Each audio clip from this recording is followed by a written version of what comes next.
하나님의 말씀 베드로전서 5장 7절 말씀, 1절 말씀입니다. 베드로전서 5장 7절 1절 말씀 우리가 함께 한 목소리로 봉독하시겠습니다. 너희 염려를 다 주께 맡기라. 이는 그가 너희를 돌보심이라. 아멘. 우리 컴퓨터 용어 가운데에 업그레이드라는 말이 있습니다. 이 업그레이드라는 말은 기존에 가지고 있던 컴퓨터의 기능과 용량을 더 좋은 것으로, 더 큰 것으로 교체하는 것을 말합니다. 물론 기존의 용량을 그대로 사용한다고 해서 컴퓨터가 멈추는 것은 아닙니다. 그러나 업그레이드 하지 않으면 아무리 좋은 프로그램이 나온다 하여도 용량이 부족하기 때문에 사용할 수가 없습니다. 우리의 신앙도 마찬가지입니다. 아무리 오랫동안 신앙생활을 했어도 신앙에 진보가 있어야 합니다. 이 세상이 험한 만큼 우리의 믿음의 분량도 커야 합니다. 그래야만 우리는 이 험한 세상 가운데 승리하며 살아갈 수 있습니다. 믿음의 용량이 큰 만큼 우리는 더 위대하신 하나님의 축복을 받아 누릴 수 있는 것입니다. 그럼 어떻게 해야 신앙의 업그레이드를 할 수 있을까요? 신앙의 업그레이드를 할 수 있는 것은 믿음의 주여 온전케 하시는 믿음의 중심이 되시고 그 믿음을 온전케 세워가시는 예수님을 알아가는 만큼 성장하게 되어 있습니다. 여기서 안다는 말은 지식적인 말이 아니라 경험적으로 체험적으로 아는 것을 말합니다. 여러분, 우리 세상의 사람들의 관계도 마찬가지입니다. 여러분, 그것이 부부간의 관계이든 부모와 자녀와의 관계이든 또는 친구와의 관계이든 직장의 상사와 또는 부하의 관계이든 간에 그 관계가 인격적으로 더 깊어질 때에 그 관계는 신뢰감이 더하여지는 것을 느낄 수가 있습니다. 마찬가지로 우리가 주님을 얼마나 인격적으로 만나고 체험하느냐에 따라서 그 믿음은 또 한 개 넥스트 레벨로 껑충 뛰어오르게 되는 것입니다. 오늘 본문은 우리가 어떻게 하면 하나님을 더 깊이 알아갈 수 있는지 그 원리를 말씀해 주고 있습니다. 우리가 그 원리를 이해하기 위해서는 먼저 이 베드로전서가 어떻게 기록되었는지 그 배경을 살펴볼 필요가 있습니다. 베드로전서는 지금으로부터 1950년 전 주전 64년에 베드로가 쓴 편지입니다. 베드로는 지금의 터키인 소아시아에 흩어져 있는 성도들을 위로하고 격려하기 위해 이 편지를 써내려갔습니다.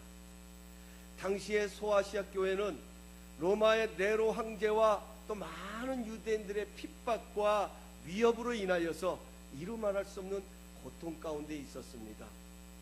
그런 환난 가운데서도 믿음의 신앙을 지켜가는 그 성도들이 어떻게 이런 불시험 가운데서도 믿음을 굳세게 할 수 있으며 어떻게 이 고통을 이해하고 극복해야 하는지를 권면하기 위해서 그러한 내용으로 이 편지를 써내려가고 있습니다. 그리고 마지막 5장에 들어와서는, 오늘 본문인 이 5장에 들어와서는 교회 지도자들에게 이렇게 환난과 핍박 가운데 있는 성도들을 어떤 자세를 섬겨야 하는지를 설명하고, 또 성도들은 교회 지도자들에게 겸손과 순종으로 그들을 따라야 할 것을 권면하면서 오늘 본문의 말씀, 너희 염려를 다 주께 맡겨라. 그리하면 그가 너희를 돌보심이라고 말씀하고 있는 것입니다. 여기서 우리는 한 가지 염려에 대해서 중요한 것을 생각해 볼 수 있습니다. 염려는 꼭 나쁜 일로만 찾아오는 것은 아닙니다. 우리가 좋은 목적과 좋은 뜻을 갖고 나가는 길에도 염려할 수밖에 없는 상황이 찾아온다는 것입니다. 우리의 믿음의 길에는 항상 두려움이 없고 걱정거리가 없는 것이 아니라 우리가 기도하고 우리가 열심히 주님을 섬기지만 그런 가운데서도 염려할 수밖에 없는 상황이 찾아옵니다. 오늘 성경은 그것이 어떤 염려이든 간에 그 염려를 내가 붙들고 고민하면서 그 염려 속에다 나를 가두지 말고 주님께 맡겨라 이렇게 권면하고 있습니다. 왜 이렇게 말씀하실까요? 왜 주님께 맡기라고 말씀하십니까? 내게 찾아온 염려인데, 내 삶에 찾아온 걱정거리인데 왜 이것을 내가 걱정하지 말고 내 그 염려 속에 나를 가두지 말고 왜 주님께 맡기라고 말씀하실까요? 염려는 내가 염려한다고 해서 해결되는 것이 아니기 때문입니다. 저는 지금까지 염려해서 문제가 해결되었다는 그런 간증을 들어본 적이 없습니다. 염려를 많이 했더니 그 염려가 나에게 유익이 되고 나에게 건강을 가져다 주고 나에게 축복이 되었다는 그러한 말을 들어본 적이 없습니다. 잠언 17장 22절은 마음의 즐거움은 양약이라도 심령의 근심은 뼈를 마르게 한다고 말씀하고 있습니다. 여기 염려라는 말은 헬라어로 나누다라는 뜻을 가진 메림나에서 유래된 말입니다. 염려는 우리의 심령을 분산시키고 우리의 마음을 갈기갈기 찢어놓고 우리의 마음의 방향을 각기 다 흐트러 놓는 것, 이것이 바로 염려입니다. 예수님은 마태복음 6장 27절에 너희 중에 누가 염려함으로 그 키가 한 자라도 더할 수 있겠느냐고 말씀합니다. 그렇습니다. 여러분, 염려한다고 해서 우리의 작은 키가 한 자라도 더 커질 수 있다면 염려해야 합니다. 염려한다고 해서 문제가 해결되어진다면 우리는 충분히 염려해야 됩니다. 고민해야 됩니다. 잠을 자지 못하면서까지라도 우리는 걱정을 해야 합니다. 하지만 염려는 하면 할수록 절망의 쓴뿌리만 생기는 법입니다. 염려는 하면 할수록 우리의 마음을 더 강팍하게 만들어 갑니다. 염려는 가득하면 가득할수록 우리의 얼굴에는 근심으로 가득하게 되는 것, 이것이 바로 염려입니다. 그렇다고 성경은 현실을 무시하지 말라고 말하는 것이 아닙니다. 여러분, 우리 기독교는 현실을 무시하는 종교가 아닙니다. 현실을 떠나서 하나님을 섬기는 종교가 아닙니다. 오히려 예수의 생명을 가지고 현실 속으로 들어가는 신앙이 바로 우리 기독교의 신앙인 것입니다. 그래서 기독교의 신앙은 위대한 신앙인 것입니다. 성경은 염려를 다 주께 맡기라고 말씀하고 있습니다. 우리가 염려를 주님께 맡겨야 하는 이유는 그가 너희를 돌보시기 때문이라고 말씀합니다. 여러분, 우리 아이들은요, 자신들이 잘나서 스스로 잘하는 줄 압니다. 착각을 해요. 그래서 뭔가 좀 엄마가 아빠가 관심을 가지고 뭘 해주려면 굉장히 불편해합니다. 귀찮아합니다. 자기 기분 좋을 때만 바꿔요. 기분 나쁘면 화를 냅니다. 짜증을 냅니다. 요 조그만 아이들도 그래요. 가끔 제가 너무 이뻐가지고 머리라도 만져주려고 하면 엥 하면서 벌써 반응이 나타나는 것을 볼 때가 있습니다. 그러나 여러분, 어디 그렇습니까? 그 아이들은 스스로 잘하는 것 같지만 자기 스스로 잘하는 것이 아니라 그 배후에는 그 아이를 돌보는 부모의 손길이 있어요. 우리의 삶도 마찬가지입니다. 성경은 말씀합니다. 내 마음대로 살아가는 것 같지만, 내 뜻대로 내 계획 가지고 살아가는 것 같지만 돌아보시는 분이 계시다고 말씀합니다. 우리를 만져주시고 우리를 세워주시는 분이 계시다니, 저는 말씀을 준비하면서 지난 주간 하나님께서 저에게 주시던 은혜를 생각하면서 다시 한번 감사했습니다. 아니, 오늘 이 말씀이 더 실감 있게 다가왔습니다.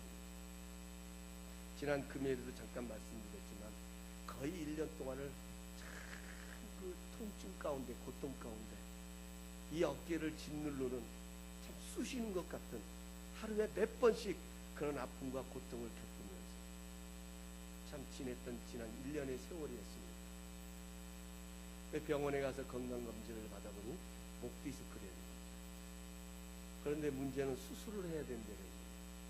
이 디스크 안에 있는 그 디스크를 감싸고 있는 그 안에 있는 질이 그 신경을 보호하고 있는데 그 질이 자꾸만 작아지는 것입니다.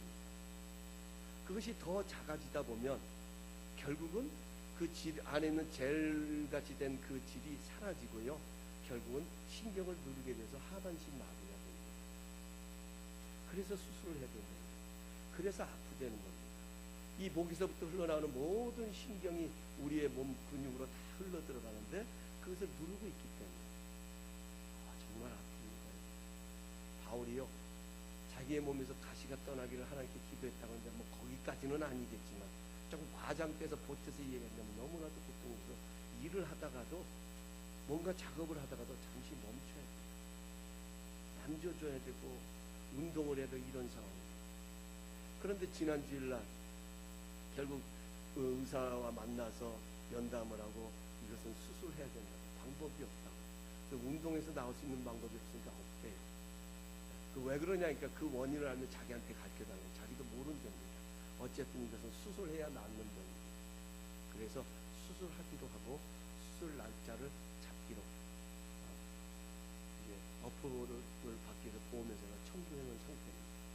그런데 참 감사한 것은 그 다음날 집에 와서 이 모든 통증이 사라진 것입니다. 이 팔에 있던 통증도 사라지고 어깨에 있던 통증도 사라지고 지금까지 참 하나님의 은혜로 너무나도 개운하고 너무나도 참 상쾌한 그런 상황 속에 지내고 있는 것입니다. 제가 그것을 보면서 내 몸도요, 내 육신도요, 내 것 같지만 내 마음대로 할 수 없는 것입니다. 내 육신도 돌보는 분이 계시다는 것입니다. 나의 생명도 내가 호흡하고 내가 숨쉬고 있는 것 같지만 이 생명을 돌보고 계시는 분이 계시다는 것입니다. 마태복음 6장 25절 이하에 보면 예수님께서 무엇을 먹을까, 무엇을 입을까, 무엇을 마실까 염려하지 말라고 말씀하시면서 중요한 말씀을 합니다. 이 모든 것이 너희에게 있어야 할 것을 너희 천부께서 아신다라고 말씀합니다. 여러분, 하나님은 우리에게 있어서 무엇이 가장 최선인지를 아십니다. 우리는 현실만을 보고 고민하고 걱정하고 염려하지만 우리를 돌보시는 하나님은 우리의 현실만 알고 계시는 것이 아니라 우리의 미래까지도 알고 계셔서 하나님은 그 미래를 향하여 우리를 돌보시고 인도하시는 하나님이라는 사실을 믿으시기 바랍니다. 그래서 성경은 말씀합니다. 염려를 주님께 맡기라고 말합니다. 또 우리가 염려를 주께 맡게 하는 이유는 염려는 우리를 삼키려는 사탄의 덫이기 때문에 그렇습니다. 오늘 본문 바로 다음 절인 8절 9절에 가서 보면 이런 말씀이 있습니다. 근신하라, 깨어라, 너희 대적 마귀가 우는 사자같이 두루다니며 삼킬 자를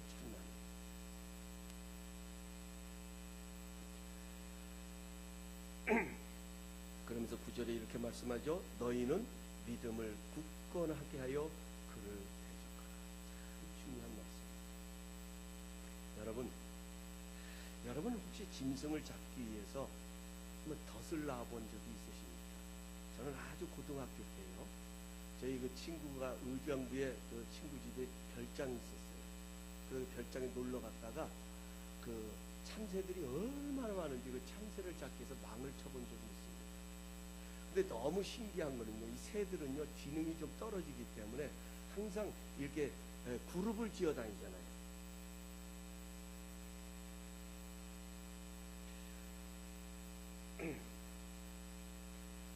그래서 그냥 이렇게 망만 쳐놓으면요, 이 새들은 자신의 동료들이 그 망 속에, 그물 속에 갇히는 것을 보면서도 계속 같이 그 그물 속으로 들어오는 거예요. 참 참 너무나도 신기했습니다. 그런가 하면요, 조금 지능이 발달한 동물을 잡을 때는 반드시 덫을 놓고 그 안에 미끼를 놓아야 합니다. 그냥 덫만 놓는다고 짐승이 들어오는 것이 아니라 그 안에 그 짐승이 좋아하는 미끼를 놓아두면 그 미끼 때문에 짐승이 들어와서 덫 안으로 들어와서 그것을 먹을 때에 덫으로 짐승을 잡는 것입니다. 여러분, 쥐가요 얼마나 지능이 발달했습니까? 그래서 모든 실험을 할 때에 여러분 쥐를 이용하잖아요. 그런데 그렇게 발달한 쥐를 잡을 수 있는 건 뭐냐면 쥐가 치즈를 좋아하는 겁니다. 그 치즈를 덫 안에 미끼로 갖다 놓으면 너무나 자기가 좋아하는 그 치즈 때문에 자신이 덫에 갇힌지도 모르고 앉아서 그 치즈를 먹는데 너무나도 정신이 팔려 있게 됩니다. 여유 있게 쥐를 잡을 수 있게 되는 거죠. 여러분, 한번 상상을 해보십시오. 지금 자신이 덫 안에 갇혀 있으면서도 그 치즈를 먹는 즐거움 때문에 자신이 덫 안에 갇혀 있는 것을 모르고 있는 그 쥐의 모습을 한번 상상해 보시겠습니까? 여러분, 오늘 성경은 사탄은요 어떻게 해서든지 우리를 삼키려고 입 벌리고 달려든다고 말합니다. 어떻게 해서든지 하나님의 사람들, 하나님의 믿음의 사람들을 그 하나님에게서 떼어놓기 위해서 삼킬 자를 찾으려고 입 벌리고 달려온다고 말합니다. 그냥 입 벌리고 달려오는 것이 아니라 익숙한 미끼를 넣어두고 덫을 친다는 거죠. 여러분, 그것이 바로 염려입니다. 하나님은 염려를 통하여서 우리를 돌보시기를 원하시지만 사탄은 염려를 통하여서 우리를 더 무기력하게 만듭니다. 우리를 절망감으로 끌어갑니다. 우리를 더 낙심으로 끌어가는 것입니다. 그래서 여러분, 우리가 염려에 붙잡히면 나타나는 현상이 있습니다. 마음이 강팍해집니다. 항상 불안합니다. 쉽게 절망을 느낍니다. 열등감이 자리를 잡습니다.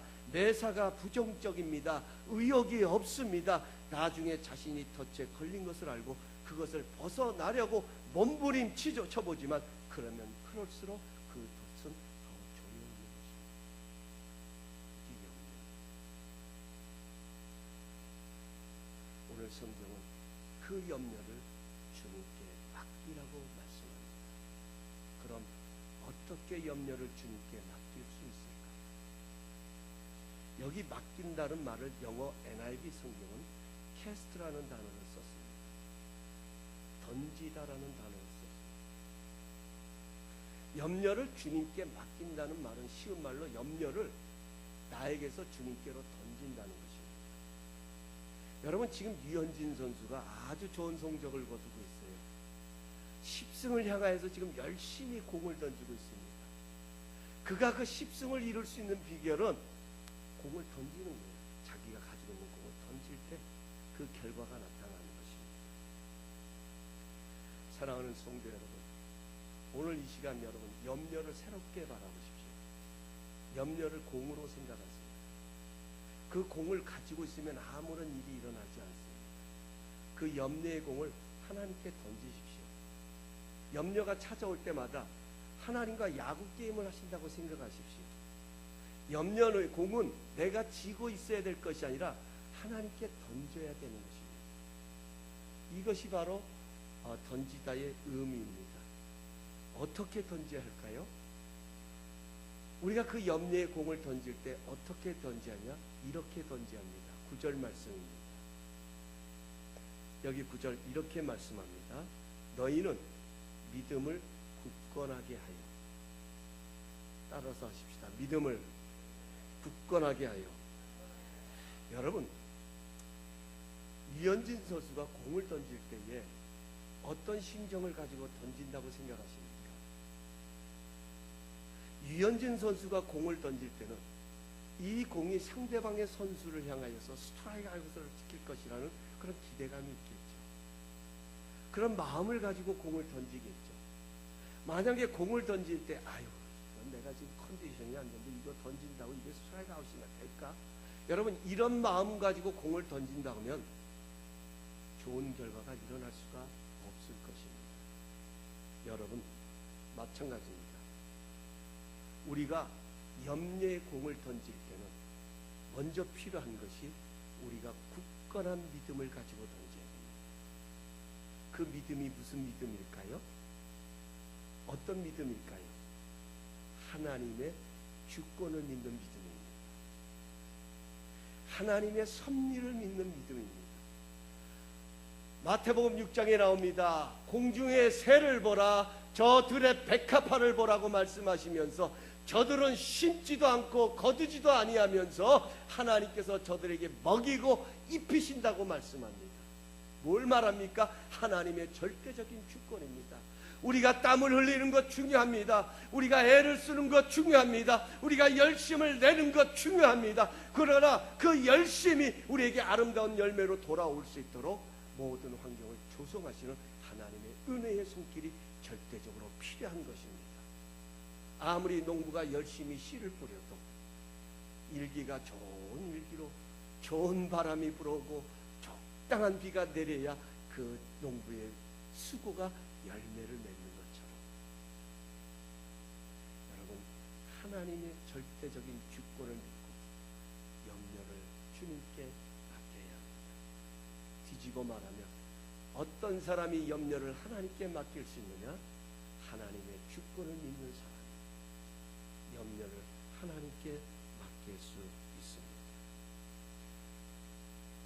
우리가 그 믿음을 가지고 염려를 하나님께 던져낼 때, 하나님께 그 공을 던질, 염려의 공을 던질 때에 우리는 그 믿음 때문에 우리와 함께 하시는 주님을 더 깊이 경험하게 될 줄로 믿습니다.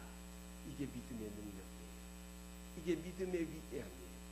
이것이 바로 하나님이 보시고 싶어 하시는 우리의 믿음인 것입니다. 두 번째로, 어떻게 염려를 하나님께 던져야 되느냐? 빌립보서 4장 6절에서 7절에 가서 보면 이렇게 기록되어 있습니다. 제가 읽어드립니다. 아무것도 염려하지 말고 다만 모든 일에 기도와 간구로 너희 구할 것을 감사함으로 하나님께 아뢰라. 그리하면 모든 지각에 뛰어나신 하나님의 평강이 그리스도 예수 안에서 너희 마음과 생각을 지키시리라. 할렐루야. 여러분, 우리 마음 우리가 지킬 수 있나요? 내가 평안하고 싶다고 해서 평안이 찾아옵니까? 아니요. 상황을 보면 염려할 수밖에 없고 걱정할 수밖에 없는 것이 우리의 마음입니다. 그런데 중요한 것은 우리가 기도와 간구로 감사함으로 하나님께 아뢰면 모든 지각에 뛰어나신 하나님의 평강이 그리스도 예수 안에서 우리의 마음과 생각을 지켜주신다고 말씀합니다. 그렇습니다. 염려는요, 기도로 하나님께 드려야 하는 거예요. 여러분, 기도로 하나님께 던지는 거예요. 우리가 기도하는 것이 뭡니까?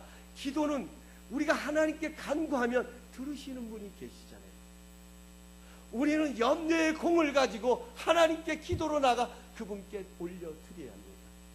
드릴 때 그냥 드리는 것이 아니라 이 기도를 통해 영광 받으실 하나님의 모습을 믿음의 눈을 열어 바라보면서 감사함으로 드리는 것입니다. 그때에 하나님의 평강이 우리의 마음과 생각을 지켜주시겠다고 약속하십니다.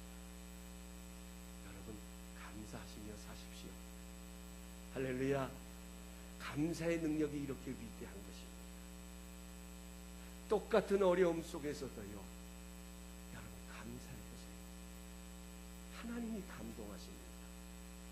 그 감사는 하나님의 절대적인 주권을 믿는 믿음에 근거하고 있기 때문에, 여러분 상황 보고, 여러분 그저 내가 가지고 있는 인생의 경험 가지고 감사하는 것이 아니죠. 은혜가 넘쳐야 감사할 수 있잖아요.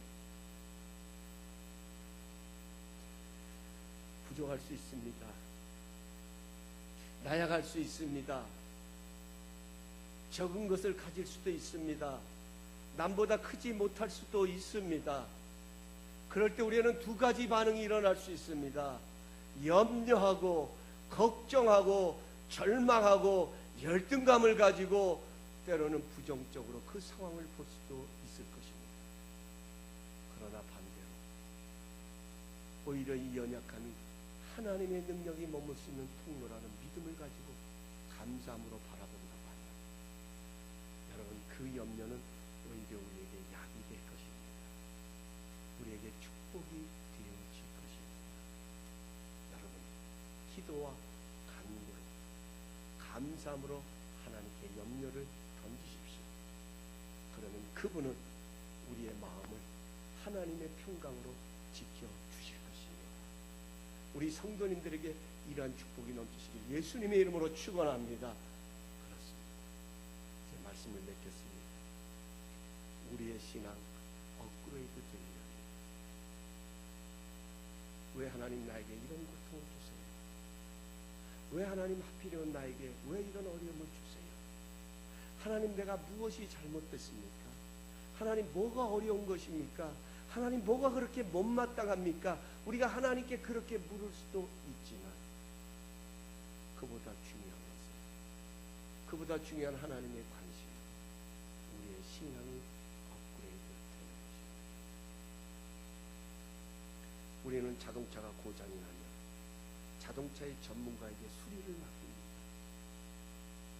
내가 그 차 고쳐보겠다고 아무리 만지고 아무리 손을 대봐야, 아무리 여러분 망가진데 내가 펴봐야 그 흔적 그대로 남고 평생 그 차를 볼 때마다 마음이 아픈 거예요.